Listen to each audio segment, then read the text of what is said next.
Bonsoir mesdames, bonsoir messieurs, chers amis.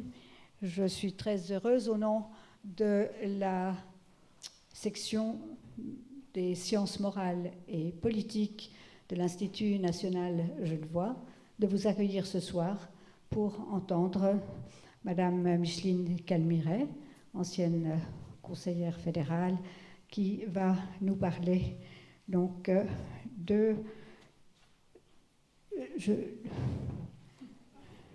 des relations. Attendez, parce que j'avais commencé autrement mon petit papier, il ne faut jamais prendre un petit papier. Alors, je vous dirai que la science.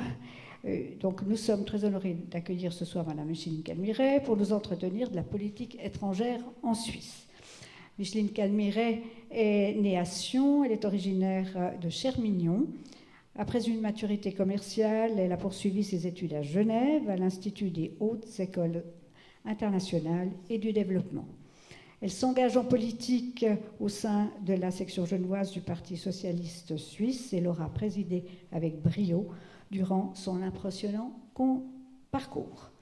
En 1981, elle est élue au Parlement de la République et canton de Genève, au sein duquel elle siégera pendant 16 ans et le présidera l'année de législature 1992-1993.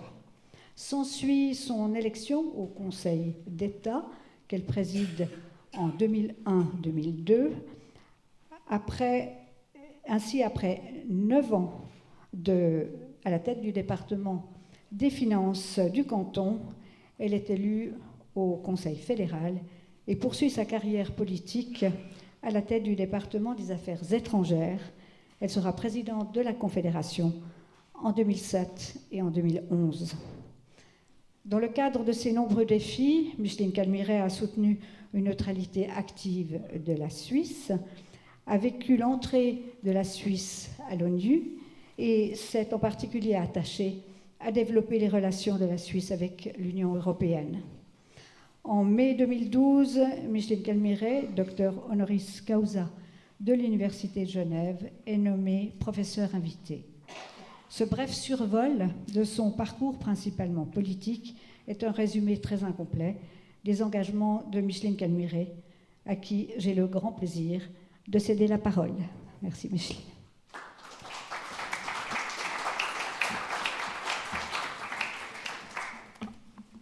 Bonsoir mesdames et messieurs.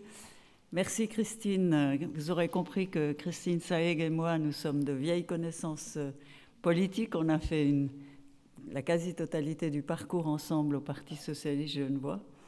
Et ce soir, je lui suis très reconnaissante et très reconnaissante à l'Institut national genevois de me permettre d'échanger avec vous sur la politique européenne et les enjeux que ces relations avec l'Union européenne posent. Vous le savez, mesdames et messieurs, nous vivons dans un monde qui a beaucoup changé ces dernières décennies. Des découvertes techniques prodigieuses transforment notre quotidien à un rythme fulgurant, alors qu'autrefois il fallait des jours entiers pour aller d'un village à l'autre, qu'on songe à nos grands-parents dans les vallées alpines qui se déplaçaient à pied avec difficulté. Aujourd'hui, on peut se connecter en quelques secondes aux régions les plus isolées du monde et il n'est pas exclu que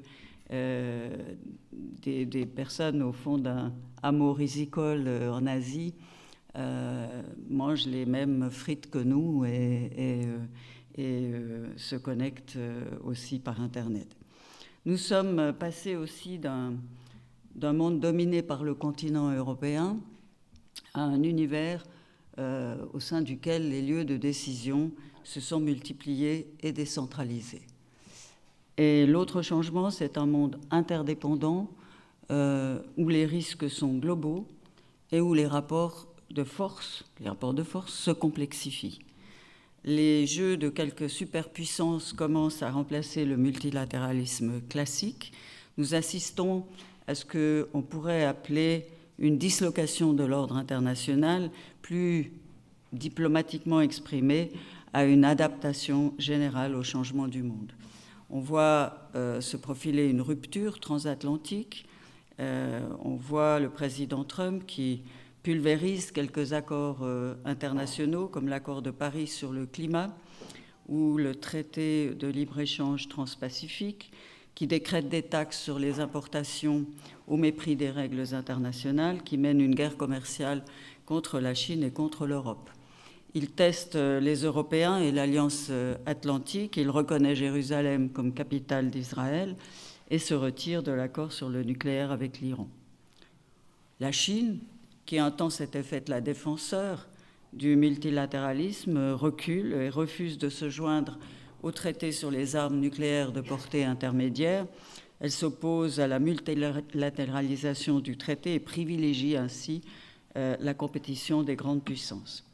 L'approche de la Chine est pourtant différente de celle des États-Unis, car son approche se veut ciblée.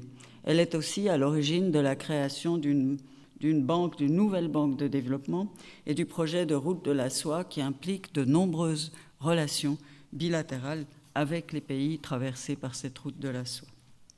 La Russie, quant à elle, est championne du veto au Conseil de sécurité. Elle se libère des contraintes du multilatéralisme car elle veut maintenir ses positions dans une compétition internationale qu'elle a réussi à réintégrer. La Russie de M. Poutine a pour but de rendre à son pays son rôle de puissance mondiale. Il annexe la Crimée et ils seront maîtres du jeu à l'est de l'Ukraine et en Syrie. L'Europe reste seule à défendre le multilatéralisme. Le problème, c'est que l'Europe ne peut devenir un acteur dans cette grande compétition que si elle est unie. Or, elle ne l'est pas. Dans un entretien au Monde, le secrétaire général des Nations Unies, Antonio Guterres, constate que le monde dans lequel nous vivons n'est plus un monde bipolaire, c'est-à-dire dirigé par deux grandes puissances, ou unipolaire, dirigé par une seule, ce qu'on a vécu ces dernières décennies, mais que ce n'est pas encore un monde multipolaire et qu'à bien des égards, c'est un monde chaotique. L'impunité, l'imprévisibilité ont tendance à prévaloir, dit-il. Non seulement les conflits deviennent de plus en plus interconnectés, mais ils sont interconnectés également avec la montée du terrorisme. Et ce qu'on voit aussi, c'est que parallèlement, les idéologies antimondialistes et identitaires se développent. On se comprend en opposition aux autres, nos mots viendraient de la mondialisation, on prône par conséquent protectionnisme et repli. On regarde d'un œil soupçonneux l'innovation, la disparition des processus traditionnels de production, le marché libre, les droits humains, le droit international, la diplomatie, la résolution des conflits sont remis en cause. Et même la France, un pays qui se considère comme la patrie des droits humains, prend ses distances. Je ne sais pas si vous vous souvenez, mais le président français a refusé de donner des leçons, entre guillemets, au président égyptien Al-Sisi. Il s'est autorisé à critiquer la chancelière allemande lorsque, après l'assassinat du journaliste saoudien Khashoggi, elle a réclamé un embargo sur les ventes d'armes à l'Arabie saoudite. La brutalité, la violence sont mises en avant, montrées à la télévision, et le passé se fait refuge. On voit par exemple que Pékin ressort des cartes du XVIe siècle pour revendiquer une souveraineté absolue sur l'ensemble de la mer de Chine.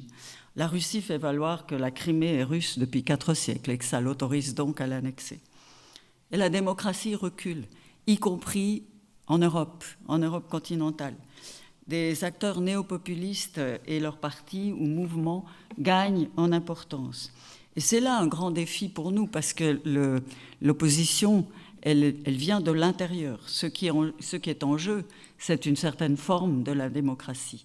Parce que les régimes populistes se définissent comme le pouvoir du peuple, comme le peuple considéré comme un tout, et ils mettent en cause et ils mettent en suspens, voire ils suppriment les pouvoirs intermédiaires ou censurent les pouvoirs intermédiaires comme la presse ou les tribunaux. Alors vous allez me dire, mais heureusement, il y a les organisations internationales.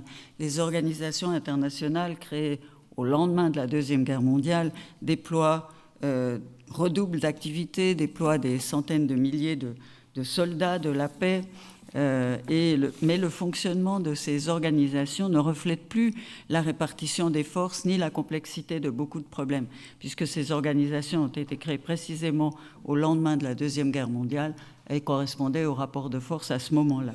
Aujourd'hui, les choses ont changé. Et qui décide, mesdames et messieurs, de la paix dans un monde où il n'y a plus de déclaration de guerre, où les règles de l'humanité sont ignorées, dans un monde où l'on tue à distance avec des drones, comme dans un jeu vidéo? Qui faut-il incriminer si des millions d'hommes et de femmes n'ont pas à manger, s'ils sont des dizaines de milliers à mourir de faim tous les jours, si les besoins même les plus élémentaires ne sont pas satisfaits, si le climat se réchauffe et si l'injustice règne? Un journal a rapporté que sur la plage d'Aguir à Djerba, dans le sud de la Tunisie, il y avait plus de cadavres que de baigneurs au début du mois de juillet 2019. Un canot avait coulé au large et 3 personnes, sur un total de 86 personnes qui étaient dans ce canot, 3 personnes ont été repêchées vivantes. Qui faut-il donc incriminer si des milliers de migrants qui fuient la guerre et la misère meurent en Méditerranée parce que nous leur refusons l'asile? Nous avons les technologies, nous avons le savoir-faire, nous avons les ressources financières pour répondre à ces défis. Mais pour réussir, les différents intérêts en jeu sont à équilibrer.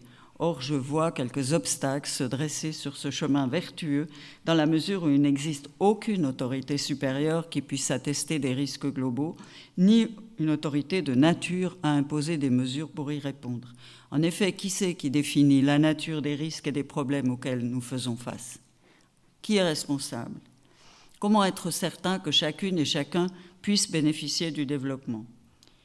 Et une difficulté additionnelle, l'ordre international repose largement sur les États. Mais alors que les États ont dominé les relations internationales ces derniers siècles, ils n'en ont plus le monopole aujourd'hui. Comment ne pas constater, vous le constatez tous les jours, l'influence des entreprises multinationales, transnationales au niveau global?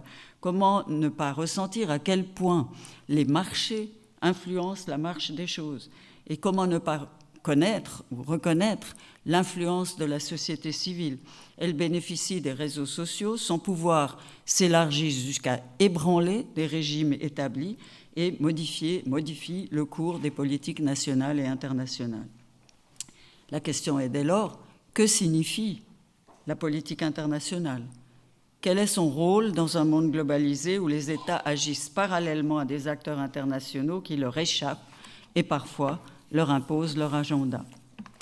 La réponse des États à cette situation, de manière générale, a été d'initier des processus d'intégration à la fois politique et économique au niveau régional, en partant de l'idée que plus on est grand, plus on est fort. Sur le continent européen, c'est le modèle d'intégration régionale le plus poussé. On a l'Union européenne. L'Union européenne est la plus avancée des recompositions régionales. Et dans un tel contexte, les principes d'une gouvernance transnationale efficace sont au centre d'un débat, sont au centre du débat. Quand on tente de définir ce qu'est la gouvernance transnationale, on en revient souvent à l'image d'une tension entre deux pôles, d'une dialectique entre la volonté d'autonomie des partis et la nécessité de s'unir au profit d'un pouvoir central. Et l'exemple de la Suisse est de ce point de vue très intéressant, car à l'origine, la Suisse est comme l'Europe de Bruxelles. Elle est un phénomène international. Elle existe en fonction d'un traité et non pas d'une constitution.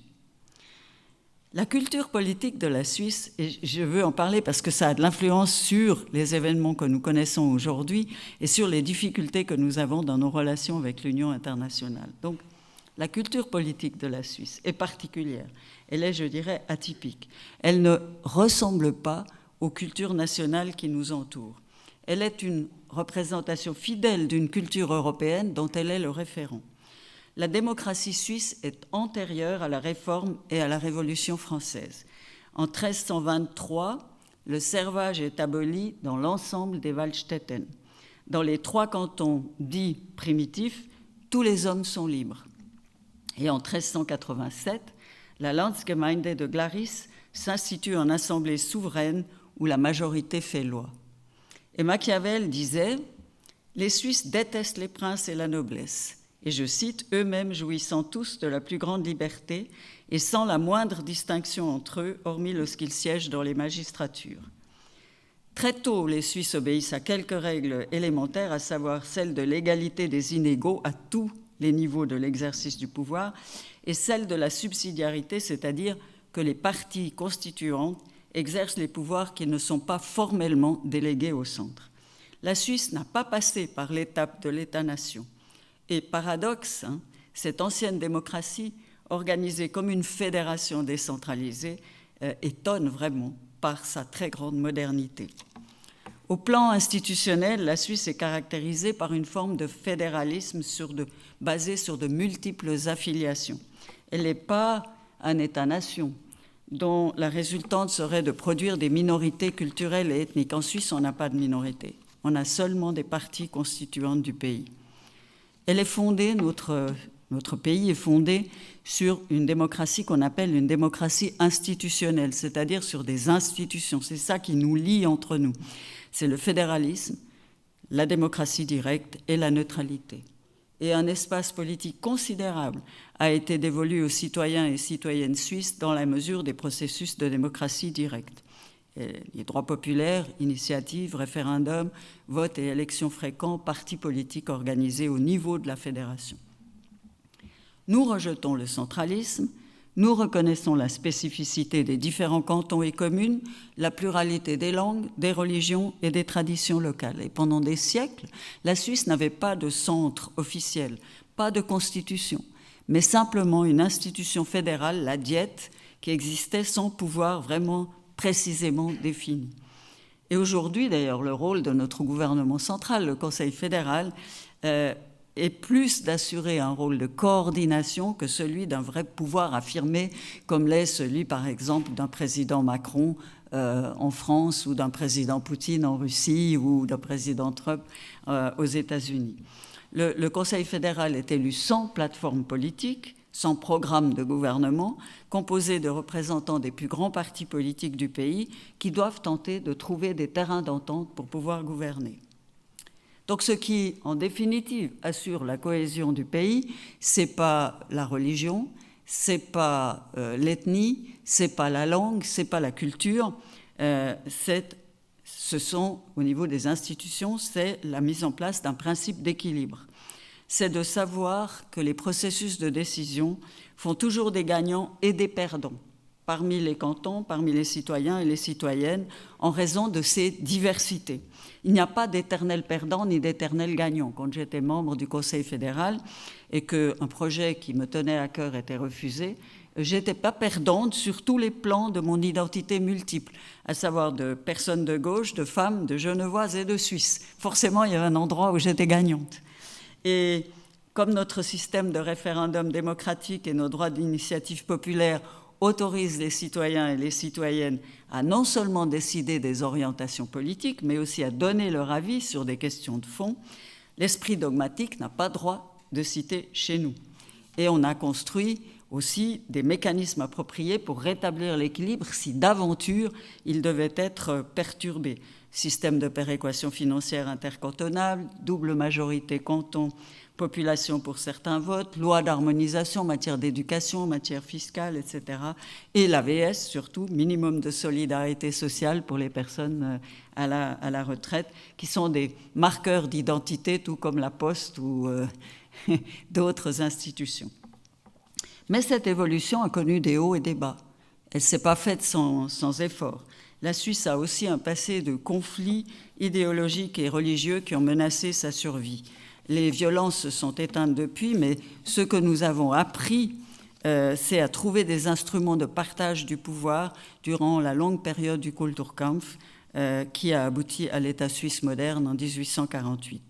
C'est de manière pragmatique que la paix entre les cantons et entre libéralisme et conservatisme s'est construite, plutôt que de résoudre la guerre des cultures, le Kulturkampf, par la victoire d'une partie. On a préféré instaurer un système qui empêche l'hégémonie d'une partie sur l'autre. La volonté de paix l'a emporté sur une vision du monde dogmatique.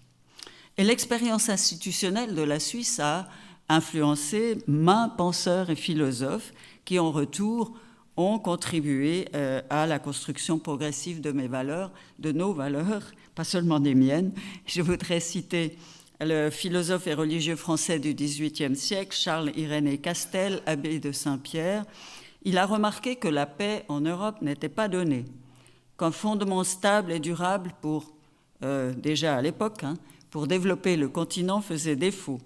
Il a constaté que l'Europe se trouvait plutôt dans un état de trêve fragile, garanti par des traités, que dans un état de paix.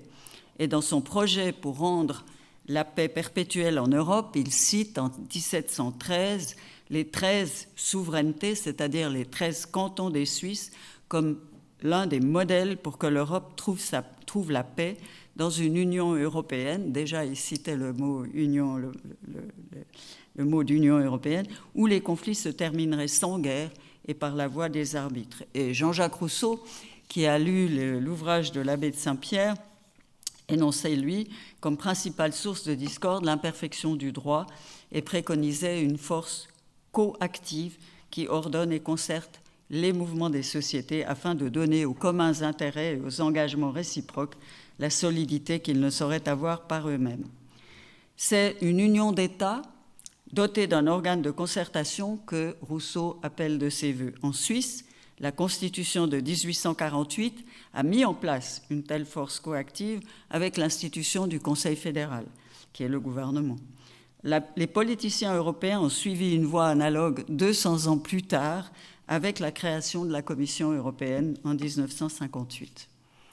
Alors, mesdames et messieurs, j'ai souhaité porter votre attention sur les idées qui ont inspiré le développement de la démocratie suisse. Son expérience historique et intellectuelle est en effet de nature à fournir quelques éléments d'explication quant à sa capacité, quant à la capacité de notre pays à faire face aux défis contemporains.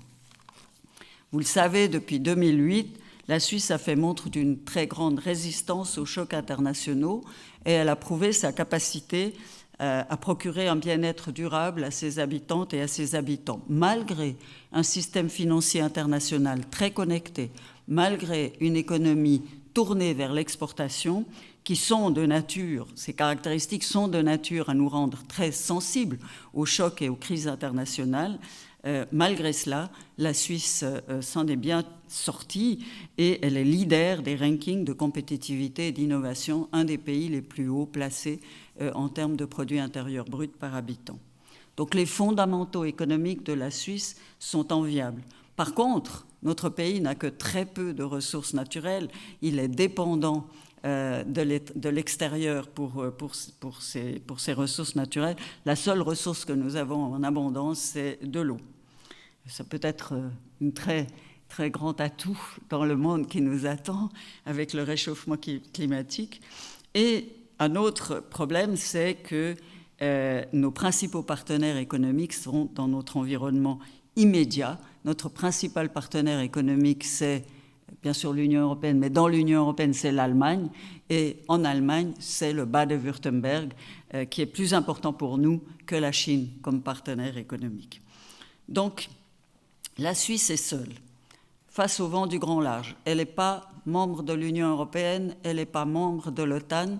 La Suisse est dépendante pour son approvisionnement énergétique de son voisinage et elle est dépendante pour son économie également de son voisinage. Si les voitures allemandes connaissent des difficultés, si Trump impose des taxes à l'importation sur les voitures allemandes qui prétéritent l'industrie des automobiles allemandes, eh bien nous allons souffrir parce que nous sommes sous-traitants de l'industrie automobile allemande.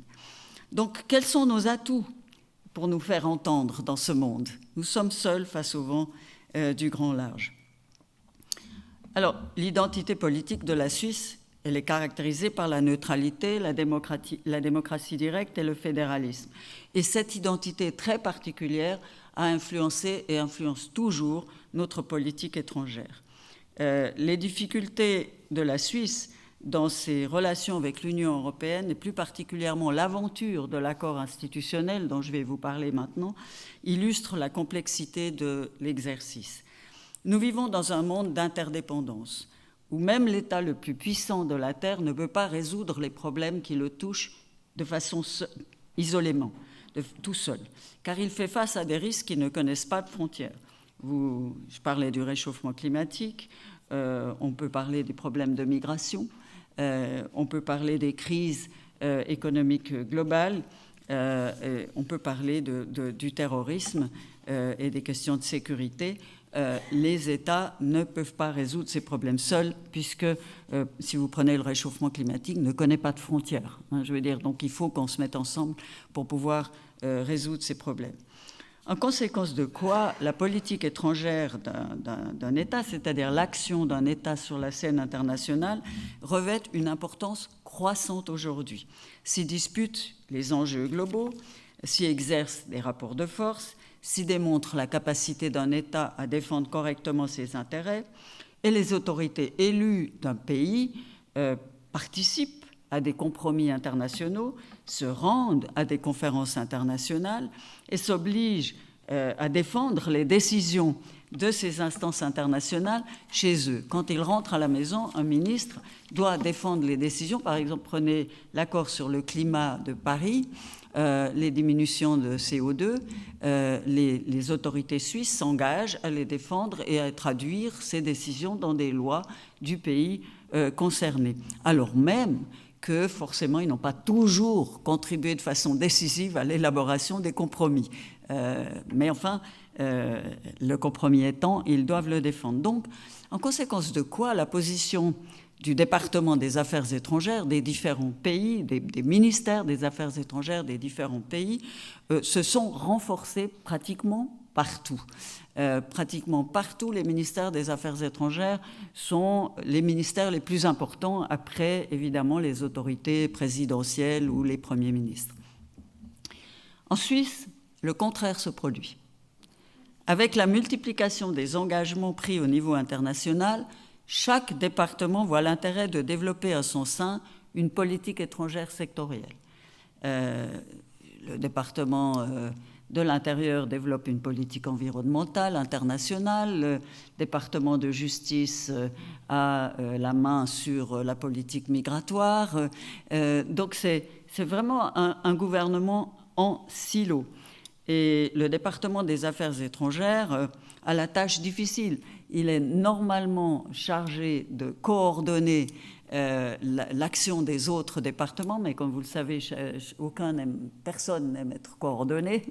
Donc, c'est la tâche la plus compliquée qui existe. Et donc, on a des difficultés au niveau de la gouvernance et au niveau des stratégies à élaborer sur le plan international, parce que ça touche au pouvoir des différents conseillers fédéraux. Le partage du pouvoir entre conseillers fédéraux est véritablement un problème au niveau du Conseil fédéral.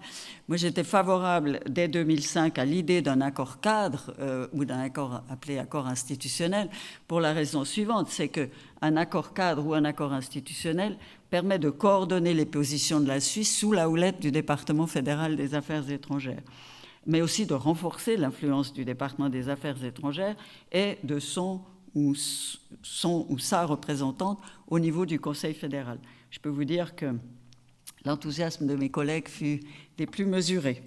Et aujourd'hui, les Européens nous voient défiler à Bruxelles, qui pour défendre les intérêts financiers, qui pour défendre les intérêts économiques, qui pour défendre la migration, qui pour des questions politiques. Ils voient aussi une présidence de la Confédération qui change chaque année, un ministre des Affaires étrangères dont les propos sont contredits à Berne, dont l'accord rencontre d'énormes difficultés en Suisse.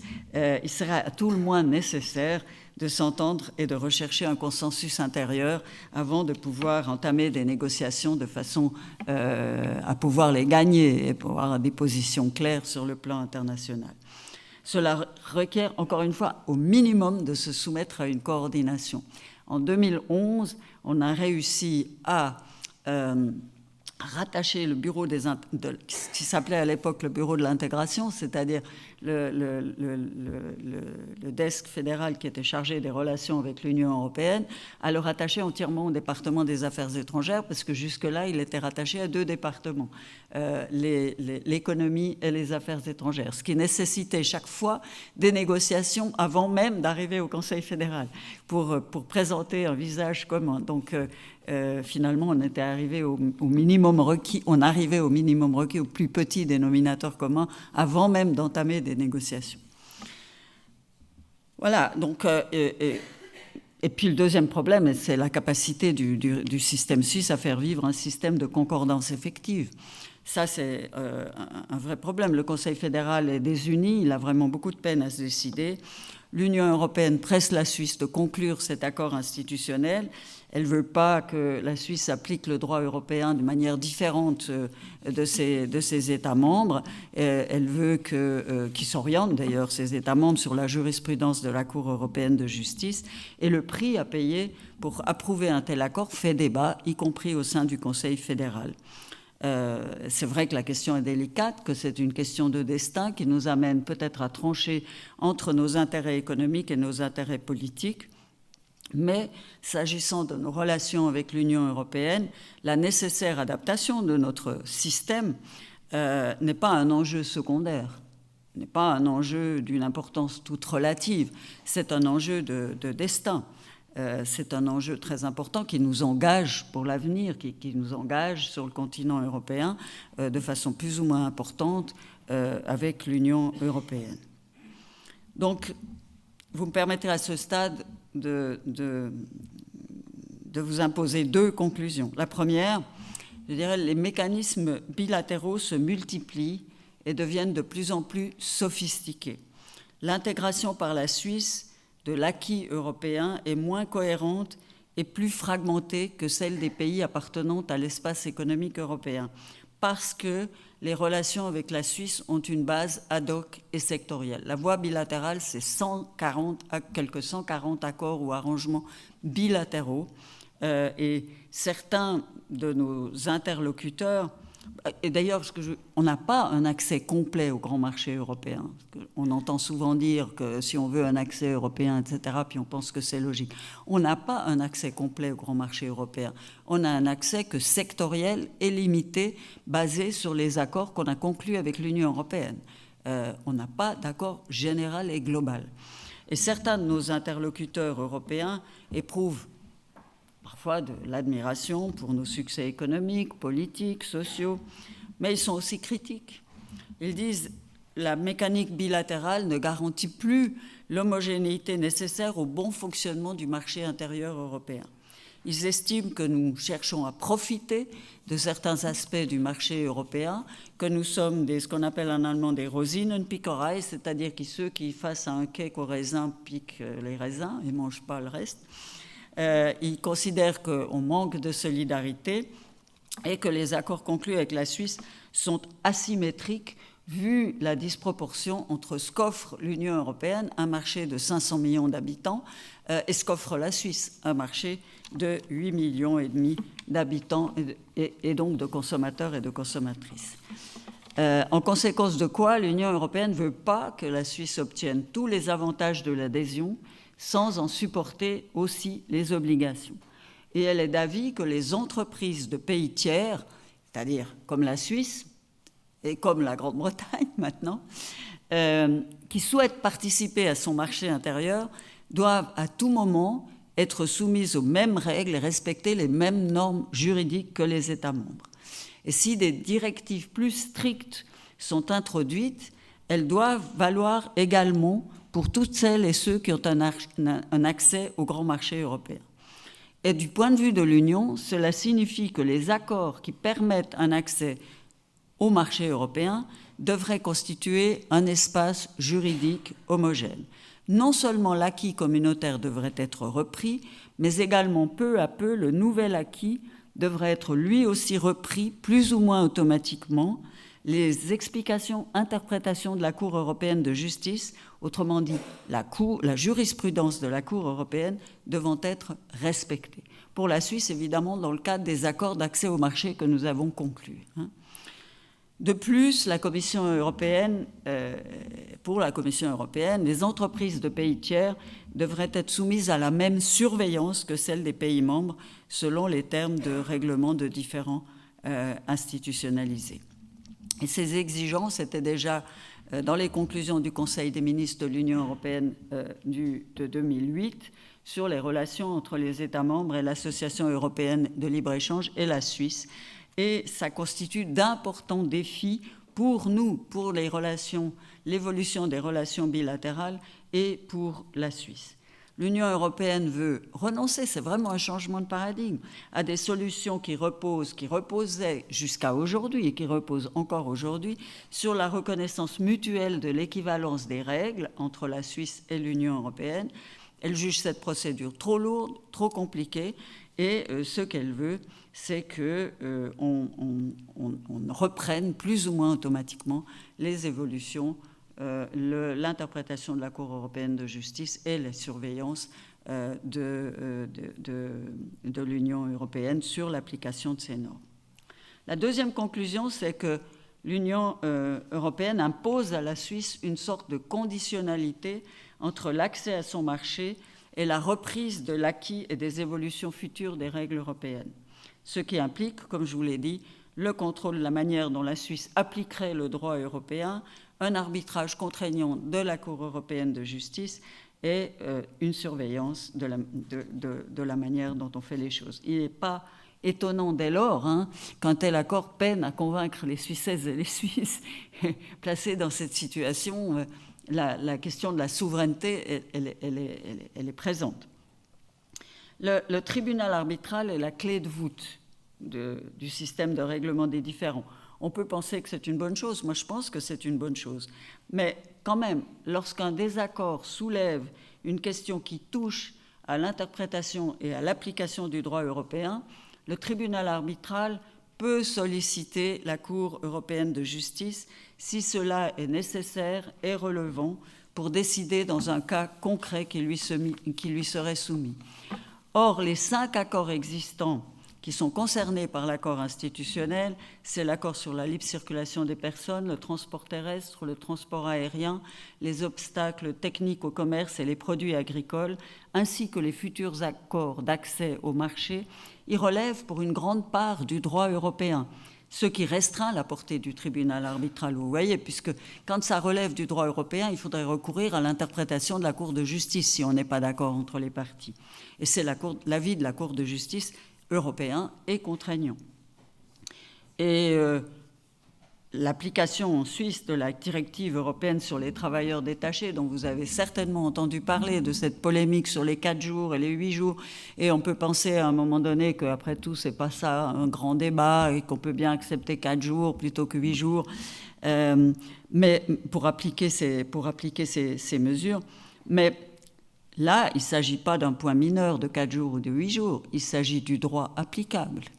Il s'agit du droit applicable. Est-ce que la Suisse applique le droit européen de façon quasi ou plus ou moins automatique? Ou est-ce qu'elle refuse d'appliquer de cette façon-là le droit européen? Il y a d'autres sujets de discussion, comme par exemple la directive sur la citoyenneté européenne, comme par exemple les aides d'État, où nous avons des pratiques différentes. Et où, par exemple, la directive européenne, certains ne souhaitent pas élargir le champ d'application de la directive européenne, qui élargirait le champ d'application de l'accord sur la libre circulation des personnes. Les aides d'État, ça concerne les barrages qui sont chez nous financés, subventionnés par les États cantonaux. Et donc, tout ça, ça serait soumis au droit européen. Donc, le Conseil fédéral, c'est des sujets qui posent problème. Et ils posent tous le même type de problème. Ils posent tous le problème du droit applicable. Donc le Conseil fédéral a écrit à Bruxelles pour demander de pouvoir renégocier ces 3 points. Je vois encore quelques problèmes sur ce que prévoit cet accord sur la dynamisation de la voie bilatérale. Avec la reprise dynamique, entre guillemets, du droit européen, la Suisse se rapprocherait des procédures de l'espace économique européen. Si elle décidait de ne pas reprendre l'acquis, l'Union européenne pourrait prendre des mesures de rééquilibrage qui devraient être bien sûr proportionnées, mais qui pourraient aller jusqu'à la suspension de toute ou une partie de l'accord concerné. Et dans ce cas de figure, les 5 accords existants ainsi que les futurs accords d'accès au marché cesserait d'être applicable du fait de la clause guillotine. Vous savez, il y a une clause guillotine qui lie les accords bilatéraux de la première phase 1 des accords bilatéraux et qui voudrait que si un accord tombe, tous tombent. Donc, à ce moment-là, la clause guillotine, ce qu'on appelle la clause guillotine, ferait tomber toute cette série d'accords bilatéraux. Donc, on a peine, avec la mise en place d'un accord institutionnel, d'un système de règlement des différends, si on l'acceptait, on a peine à voir la justification du maintien de cette clause guillotine. Maintenant, je voudrais quand même dire en conclusion que l'Union européenne est plus influente et plus puissante que nous, de sorte que nous négocions dans une position, la Suisse négocie dans une position de faiblesse. Nous ne sommes pas des partenaires, même si formellement nous sommes des partenaires égaux, dans les faits, nous ne sommes pas des partenaires égaux. La relation est asymétrique. Juste comme exemple, la part de l'Union européenne dans les exportations suisses était d'environ 50% en 2018 contre 10% pour la part de la Suisse dans les exportations de l'Union européenne. Et par conséquent, les compromis sont inévitables. Et au bout du compte, il faudra choisir entre une voie bilatérale rénovée et un statu quo. Et j'estime que le statu quo est peu favorable à nos intérêts dans la mesure où nos accords sont statiques, et ils vieilliront et ils seront inefficaces avec les évolutions futures du droit européen et ne nous permettront plus un accès non discriminé au grand marché européen.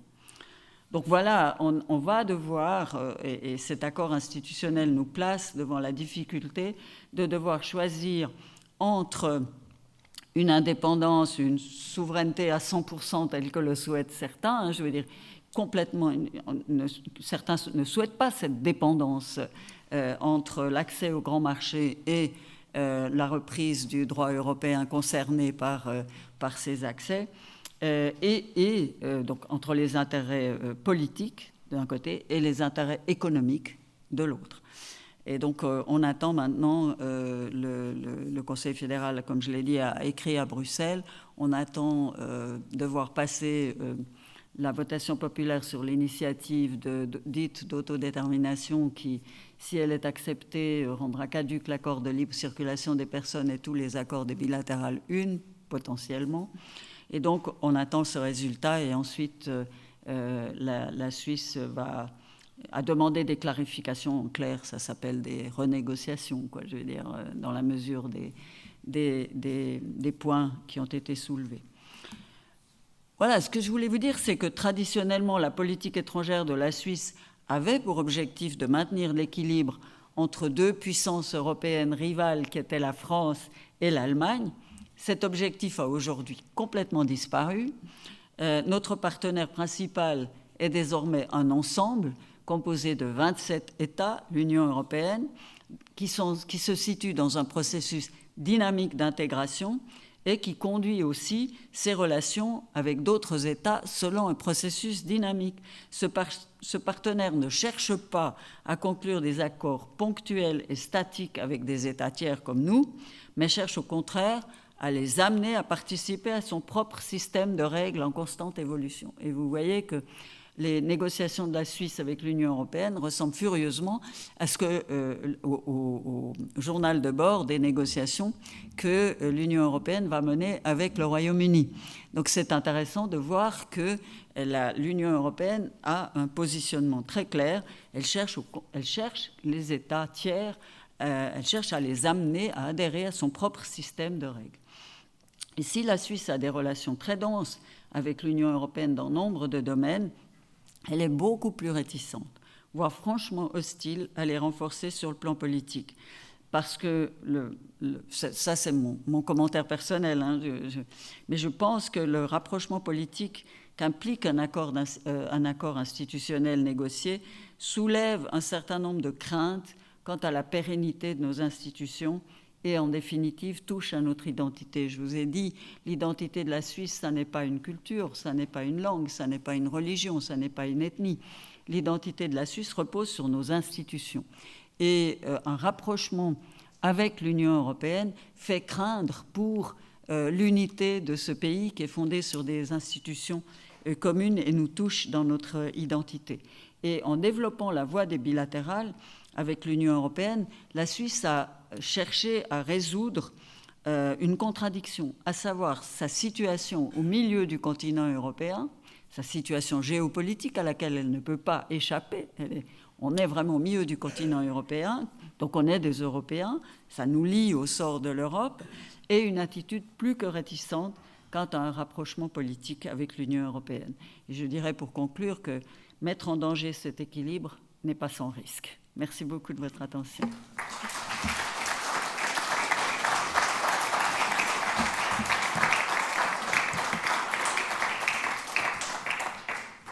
Merci beaucoup, Micheline Camiret, de ce passionnant parcours qui montre bien que la Suisse ne s'est pas constituée comme les autres pays, mais elle a vraiment quelque chose de très particulier. Je pense que ça va susciter pas mal de questions donc dans le public. Donc, qui souhaite poser une question? Je ne mords pas. Hein. Pas de questions. Ah, quand même. Oui, mais il faut dire que professeur à l'université, on sait convaincre son public. Merci. Merci, madame, de votre grand exposé. Il faudrait mettre le micro devant votre bouche. Voilà. Depuis sa création, la Suisse, de 3, de 8 ou de 13 cantons, était entourée par des forces beaucoup plus grandes et plus puissantes, qui voulaient pas seulement l'engager, mais vraiment l'incorporer. Mais la Suisse a toujours résisté, favorisant la liberté.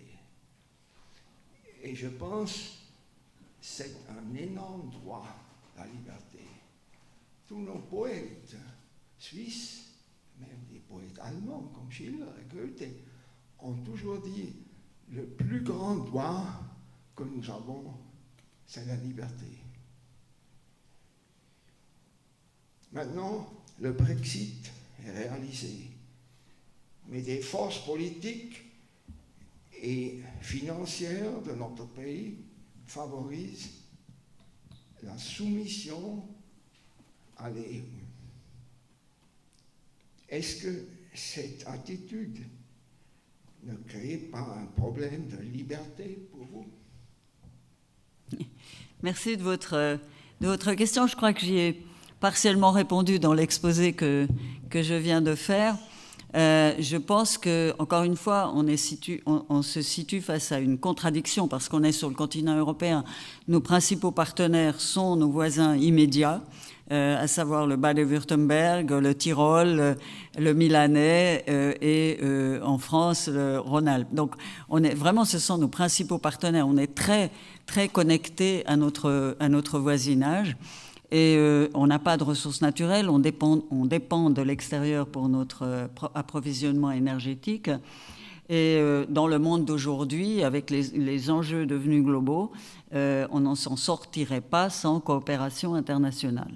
Donc oui, la souveraineté d'un État est très importante, la liberté est une valeur très importante, mais on est dans l'obligation de coopérer avec les autres et on est dans l'obligation de travailler avec les autres. D'où la voie bilatérale dans les relations avec l'Union européenne, qui était une forme de compromis qui permettait à la Suisse de bien exister de façon indépendante au centre du continent européen, tout en ayant des relations étroites avec son partenaire qui est l'Union européenne.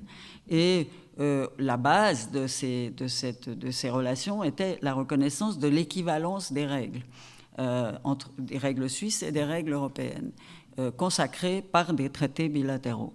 Or, aujourd'hui, l'Union européenne souhaite créer un lien de dépendance entre l'accès à son grand marché et la reprise de l'acquis européen, puisqu'elle dit que si l'on veut bénéficier d'un accès au grand marché, on doit suivre les mêmes règles que les États membres de l'Union européenne.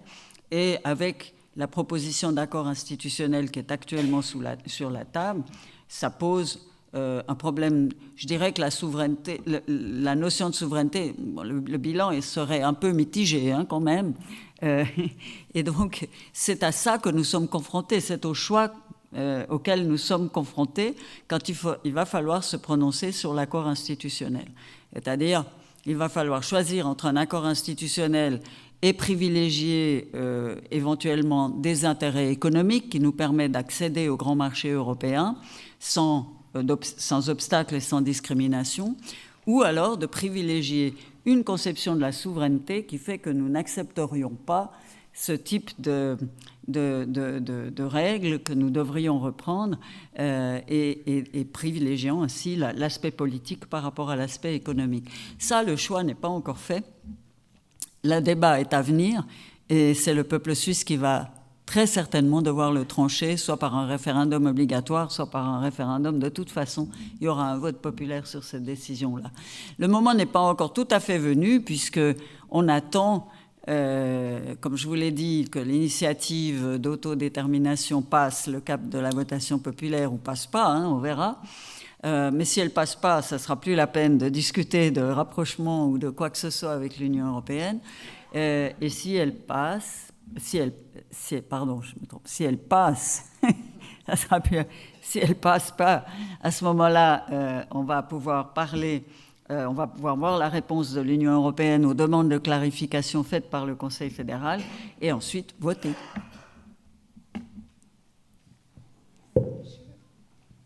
Bonsoir Madame la Présidente et merci pour votre brillant exposé qui nous a effectivement présenté l'histoire et les faits sur la géopolitique mondiale dont la Suisse fait partie et sur cette accélération aussi des processus de relations internationaux et qui concerne un pays comme la Suisse qui certes est petit par la taille mais sur bien des points est exemplaire au niveau planétaire.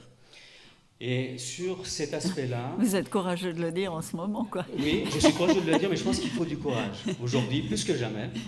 Et vous avez parlé un peu de la Suisse comme un petit pousset face à ce soi-disant géant européen qui, à quelque part, est aussi fragilisé. C'est-à-dire qu'aujourd'hui, on le constate, Brexit à l'appui, et ce n'est d'autre qu'elle ne réussit pas à avoir ce que la Suisse fait depuis plusieurs siècles, c'est le fédéralisme.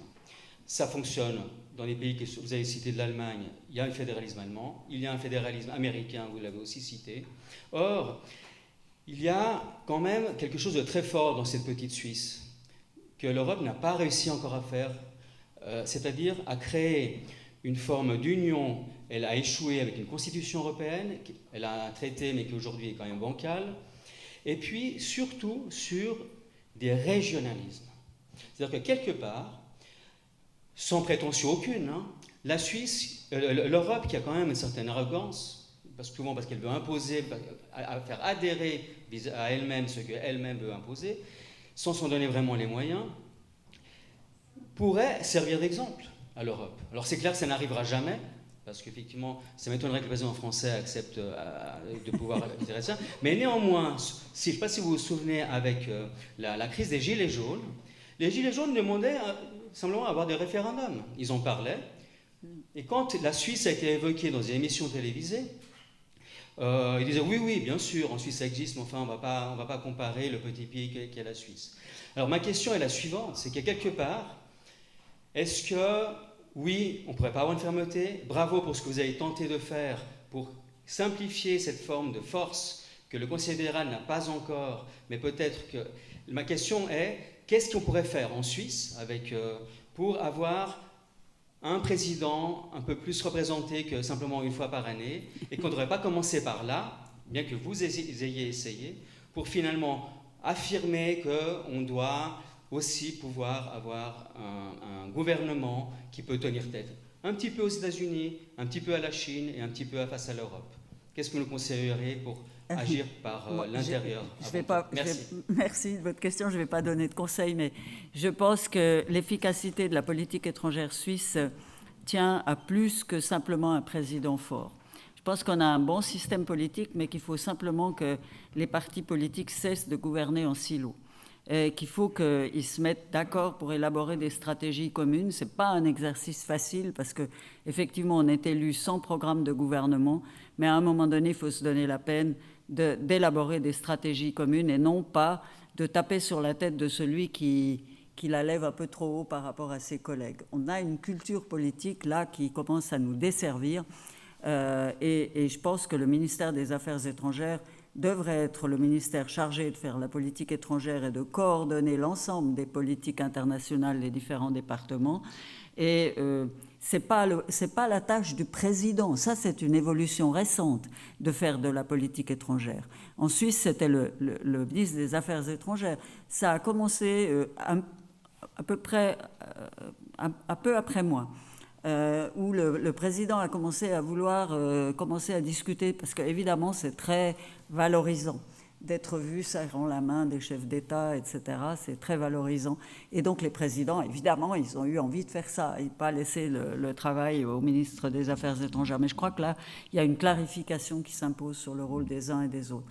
La deuxième partie de ma réponse, c'est par rapport à est-ce que la Suisse pourrait être un exemple. La Suisse, c'est pour ça que je l'ai longuement mentionné, notre système politique. Elle est un exemple de gouvernance transnationale réussie.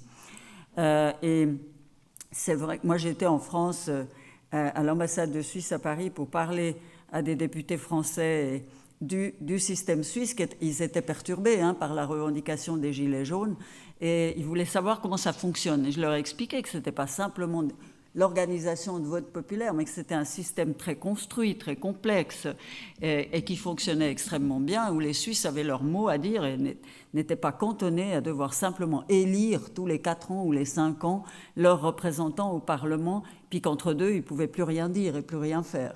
Nous, on a une culture politique, on débat, on connaît, que ce soit au niveau communal, au niveau cantonal, au niveau fédéral. Et ça, c'est vraiment quelque chose qui nous permet de vivre ensemble. Ce n'est pas comparable au système fédéral allemand, peut-être un peu plus au système américain, notamment dans certains États comme la Californie, qui connaissent le système de vote populaire organisé comme nous l'avons chez nous. Mais je crois que c'est un bon exemple qui démontre que on peut faire vivre des populations, des ethnies, des cultures, des langues ensemble dans l'harmonie. Et l'Union européenne ressemble un peu à la Suisse. C'est-à-dire qu'elle est composée elle est diverse, c'est pluriel. Et donc, je pense qu'ils auraient intérêt à regarder un peu ce qui se passe chez nous. Et la grandeur n'est pas un bon argument. C'est pas un bon argument que de dire oui, mais ils sont tout petits, c'est facile chez eux. Aujourd'hui, à l'ère du vote électronique, c'est pas un argument à avancer. On peut créer beaucoup plus facilement des grands forats de discussion, des parlements internationaux, puisqu'on a les moyens technologiques de le faire beaucoup plus que c'était le cas auparavant. Donc c'est pas un argument. Et créer un espace politique commun dans un ensemble comme l'Union européenne aurait la même conclusion, la même conséquence qu'en Suisse, c'est-à-dire créer une identité européenne, ce qui n'existe pas aujourd'hui. Nous, on a une identité suisse.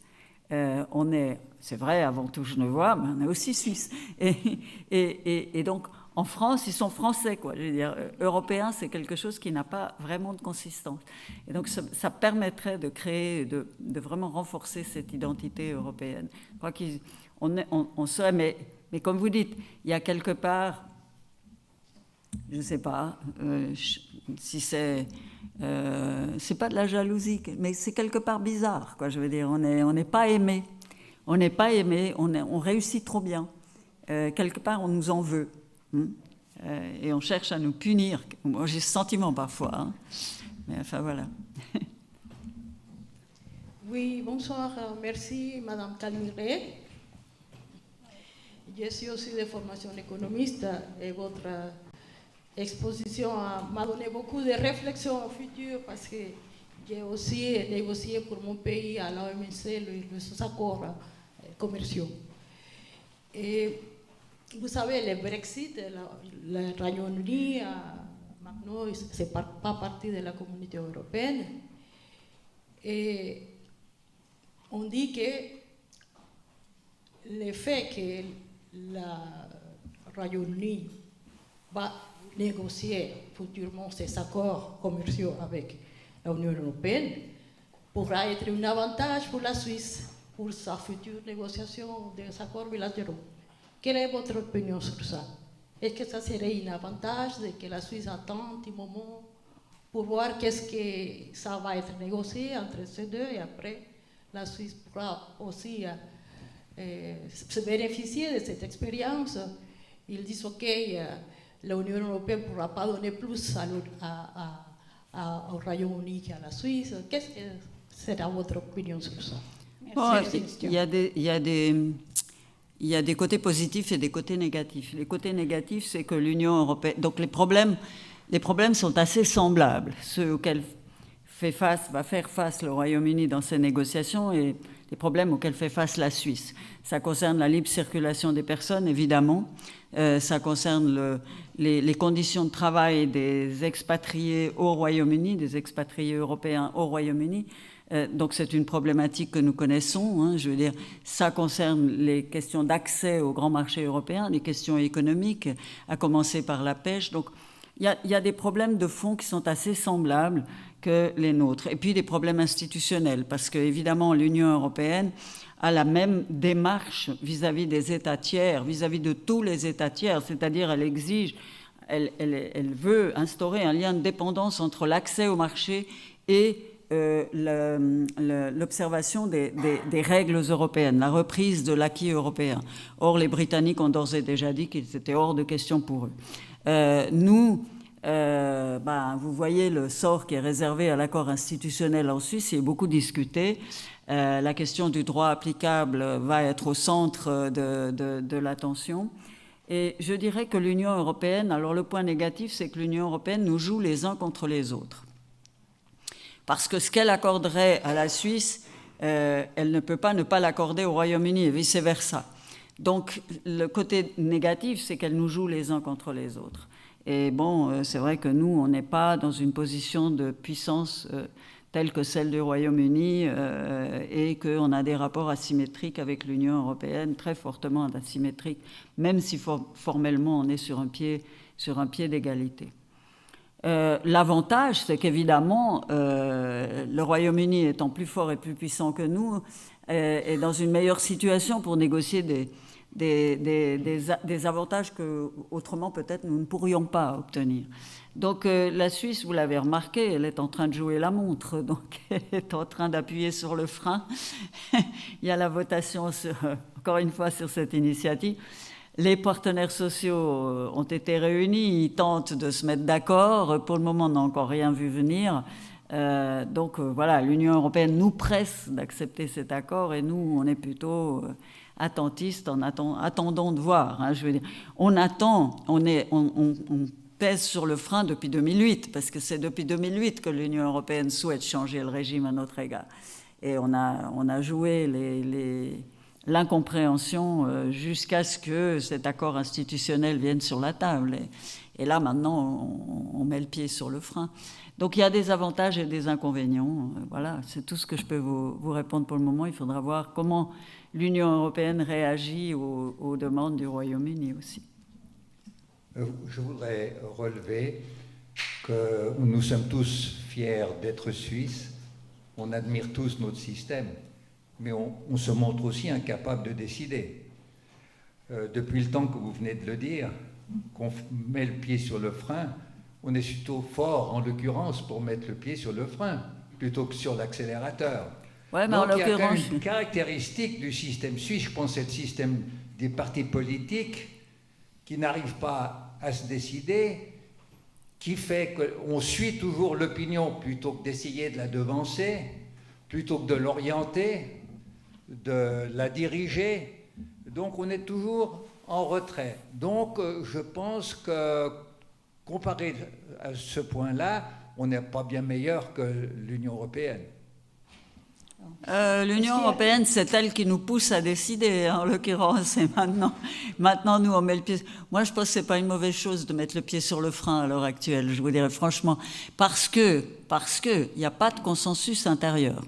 Et faites l'hypothèse, par exemple, où le Conseil fédéral aurait décidé, l'année dernière, d'approuver, de parapher cet accord institutionnel et de le soumettre au peuple. Il aurait fait preuve d'un leadership qu'on ne lui connaît pas.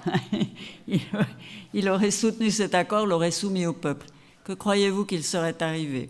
L'accord institutionnel aurait eu pas mal de chances d'être refusé. Et s'il est refusé, les accords bilatéraux tombent. Et en tout cas, les bilatérales, tombent. Et si ça tombe, on se retrouve tout nu de nouveau, comme en 1992 quand on a refusé l'espace économique européen. Or, je pense que pour nous, c'est pas le compromis qu'on avait au départ quand on a créé la voie bilatérale. Moi, j'ai beaucoup poussé pour la voie bilatérale. J'ai fait beaucoup de campagnes pour que ça passe, parce que je trouve qu'on doit avoir des relations avec notre voisin le plus proche et on doit avoir des relations apaisées. Mais là, comme je vous dis, déjà, la voie bilatérale normale a un bilan de souveraineté un peu mitigé, mais alors là, bon, ça pose des questions politiques évidentes. On est aspiré dans l'aura de l'Union européenne. Et je trouve que le Conseil fédéral, qui se donne le temps d'obtenir un consensus à l'intérieur du pays avant finalement de déposer cet accord devant le Parlement, là, il a raison de ne pas se presser. Il y a vraiment. Puis, outre le fait qu'on parlait du Brexit tout à l'heure, outre le fait que c'est aussi pas inintéressant de voir ce que l'Union européenne va faire à l'encontre du Royaume-Uni ou à l'égard du Royaume-Uni. Là, il y a encore une question. Le micro est là. Merci. Merci d'abord pour cet exposé. Dommage que mon père ne soit plus vivant parce qu'il t'embrasserait tout de suite. Je voulais te demander la position de la Norvège. Est-ce que, parce qu'on n'a pas parlé, or la Norvège est un peu comme nous. Bon, et quelle est sa position et est-ce qu'on se concerte avec la Norvège? Parce qu'on parle le Brexit, mais on ne parle jamais des influences. Qu'est-ce que fait la Norvège? Alors, la Norvège est dans l'Association européenne de libre-échange avec la Suisse. Le problème, c'est qu'on n'a pas les mêmes intérêts que la Norvège et que souvent c'est difficile de s'entendre et d'avoir une politique commune avec un pays qui n'est pas dans la même situation géopolitique que la Suisse et qui n'a pas les mêmes intérêts. Les Norvégiens s'intéressent à la pêche, nous pas. Nous, une classe financière, c'est différent. Donc voilà, on n'a pas vraiment les mêmes intérêts. Il y a pas... Alors la Norvège est concurrente de la Suisse, mais dans un autre domaine, pas pour les relations avec l'Union européenne, mais pour la promotion de la paix. Pour les activités de médiation, là, on est vraiment en grande concurrence avec un pays comme la Norvège ou comme la Suède. Là, les pays nordiques nous font concurrence. Mais est-ce que la pression de l'Europe est aussi forte sur la Norvège que sur nous? Non, c'est différent. Je crois qu'on va un petit peu sortir du sujet. Est-ce qu'il y a d'autres questions? Il y a encore une question, madame? Attendez, je vais vous donner le micro, ce sera mieux. Comme ça, on vous attendra. Vous savez que nous sommes en YouTube, Internet, donc il faut qu'on entende votre question également. On pourrait résumer le débat en une question. Qui a le plus à perdre? Eux ou nous? Clairement la Suisse, sur le plan économique. Si on se place sur le plan économique et le plan du bien-être, c'est la Suisse. Si on se place sur le plan politique et qu'on défend une position de la Suisse complètement indépendante, assumant son isolement du point de vue des règles applicables et du point de vue économique et politique, alors effectivement, on peut prôner le statu quo, voire rien du tout. Mais le statu quo ne nous permettrait plus d'exporter aux mêmes conditions dans les pays voisins. Et comme je vous l'ai dit, la Suisse, c'est l'usine de l'Allemagne pour les voitures allemandes. On est des sous-traitants, c'est nous qui fabriquons les sièges, les phares, tout. Il y avait une publicité en Suisse alémanique il y a quelques années en arrière qui montrait une BMW magnifique et qui disait « c'est une voiture suisse ». Donc il y a beaucoup d'échanges avec le voisinage et donc on a besoin de réglementer ces échanges, on a besoin d'accords. Et c'est clair que si on ne les avait pas et que si on n'avait pas accès au grand marché européen, on souffrirait dans notre bien-être. Mais la Suisse a reconnu ce problème parce que ce n'est pas nouveau les difficultés dans les relations avec l'Union européenne. Et en 2005, le Conseil fédéral a décider une stratégie de politique étrangère plus tournée vers l'universel. Et donc, on a commencé, si vous voulez, à rediriger les exportations suisses avec des accords de libre-échange avec la Chine, avec le Japon, avec d'autres pays, et des partenariats privilégiés avec les principaux partenaires économiques. On a commencé à rediriger les exportations suisses vers hors Union européenne, si je puis dire. Et ça, c'est une stratégie qui a eu du succès, puisque aujourd'hui, on exporte moins de 50% vers l'Union européenne. Et je n'ai pas encore fait les calculs sans le Royaume-Uni, mais on doit approcher bientôt des 40% sans le Royaume-Uni. Et on importe beaucoup moins aussi de l'Union européenne. Donc on a commencé à diversifier, si vous voulez, à avoir des stratégies, des sortes de plans B, parce que encore une fois, les relations avec l'Union européenne ont toujours été empreintes d'obstacles et de difficultés. On a dit non à l'espace économique européen en 1992. Après, on a inventé cette voie bilatérale. L'Union européenne disait « on ne veut pas négocier avec vous l'accord de Schengen. Si vous voulez Schengen pour des raisons de sécurité, vous n'avez qu'à rentrer dans l'Union européenne. » Finalement, ils ont accepté Schengen, etc., etc. On a tout le temps eu des problèmes. La voie bilatérale, ce n'est pas une voie facile. Et même si on estime négocier correctement avec l'Union européenne sur le plan institutionnel, ça va continuer à être des questions qui nous alertent. Moi, je vous laisse entrevoir si on a des décisions du tribunal arbitral qui sont contestées, on en aura. Hein, je veux dire, on va par référendum probablement à être amené un jour ou l'autre à dire non à des évolutions du droit européen, avec peut-être l'Union européenne qui dira on vous sanctionne, on vous punit puisque vous n'avez pas accepté ça, l'accord que vous avez rédigé et que vous avez refusé en référendum, eh ben, il va être suspendu, et voilà. Et donc, on aura, c'est pas une voie facile, mais c'est la voie qu'on a trouvée, c'est une voie de compromis, encore une fois, pour essayer de se sortir de ce dilemme, être européen, tout en restant indépendant et tout en restant libre de nos accords. Merci. Encore une question? Alors, il y a deux personnes qui veulent encore une question. Je passe après le micro. J'aimerais donner un exemple de ce que vous avez merveilleusement bien présenté. Et je suis dans le domaine de l'art, donc j'expose en Union européenne, aux États-Unis, etc. Et jusqu'à l'année passée, lorsqu'il y avait le gouvernement Salvini en Italie, les règles ont changé pour exposer en Italie. Avant, ça coïncidait avec le règlement qui existait en Suisse, c'est-à-dire on pouvait exposer pendant même 6 ans, aller-retour, sans aucun TVA, sans aucune TVA ou VAT européenne. Après, ça s'est réduit à 2 ans d'exposition, exportation, réimportation. Et depuis l'année passée, on nous considère comme un pays complètement étranger, qui n'a rien à voir avec l'Union européenne, parce que, un peu à l'avance, parce qu'on n'a pas re-signé ces accords. Donc, les artistes doivent payer 22% de VAT, donc de TVA italienne, qu'ils vendent ou qu'ils ne vendent pas. Après, on doit payer encore les 7% de TVA en Suisse, ce qui fait, plus les frais de transport et d'exposition, selon le cas, eh bien, plus élevé ou un peu moins élevé si on expose avec une fondation ou avec un musée privé, etc. Oui, vous précisez votre question. C'est un exemple de ce qui va arriver si on ne fait pas ces accords. On ne signe pas ces nouveaux accords. Donc, c'est ce qui va arriver dans le domaine de l'art. Voilà. Merci beaucoup. Encore une... C'est une question ou une appréciation? Une question. Bonsoir Madame Camille. Bonsoir. Merci pour l'expo. Qu'est-ce que je voulais vous demander? Si un jour on rentre dans la communauté européenne, s'il y a une dette, qui c'est qui va payer? Nous aussi, on va payer comme la dette de la Grèce. Pardon? Une dette. S'il y avait une dette auprès de la communauté européenne, c'est nous qu'on va payer comme la Grèce qui avait avant? Là, franchement, à l'heure actuelle... sur la question du coût d'une éventuelle adhésion, c'est ça c'est ça votre question.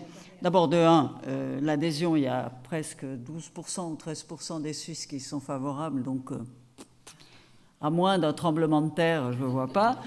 Mais bien que moi, j'étais au départ favorable. Hein, le projet européen, je le trouvais très attractif, mais là, il faut être réaliste. Hein, je veux dire, franchement, avec 12%, on est loin du compte.